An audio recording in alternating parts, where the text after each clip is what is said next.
My name is Jesse, and I'm one of the tour guides with Space Express Tours. Next time you're over at the Space and Rocket Center, definitely come check out me or one of my fellow tour guides on Destination Solar System over at the Intuitive Planetarium.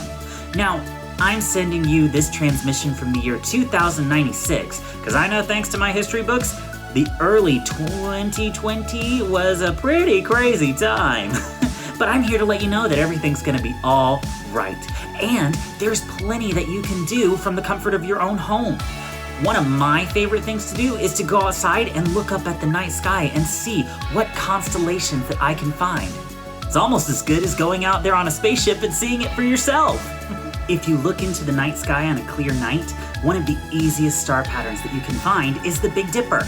Now, all 7 stars that make up the Big Dipper are extremely bright and stand out in areas with a lot of light pollution, like a city.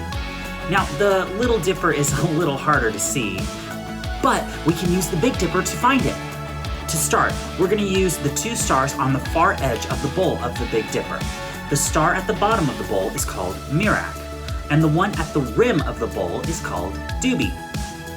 Once you find those 2 stars, hold out your right arm in front of you and make a fist. Now, stick out your thumb and your little finger.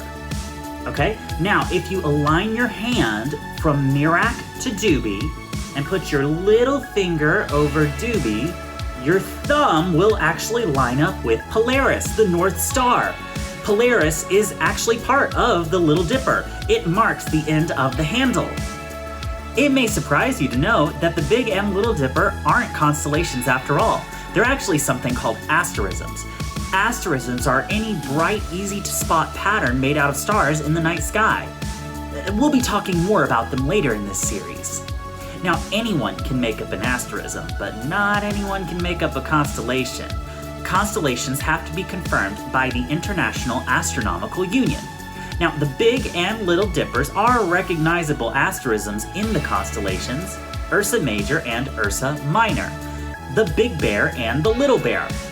But these space bears are no normal bears like ones that we might find on Earth. These have long, bushy tails. According to legend, these bears were actually once people.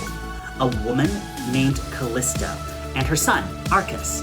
They were transformed into bears by the goddess Juno, and to protect them from the ill will of her husband, Jupiter, Juno asked the herdsman, Bootes, to throw the bears into the sky. Bootes slung Callisto and Arcas into the sky by their tails, stretching the tails out in the process. Bootes and his dogs followed the bears into the sky to defend them from any possible ambushes, and there they remain to this day. Make sure you keep an eye out here for any future updates. I'll be sure to send more transmissions from 2096 as soon as I get the chance. Until then, take a peek at your own night sky and see if you can find the constellations that we talked about today. I'll talk to you soon. Bye!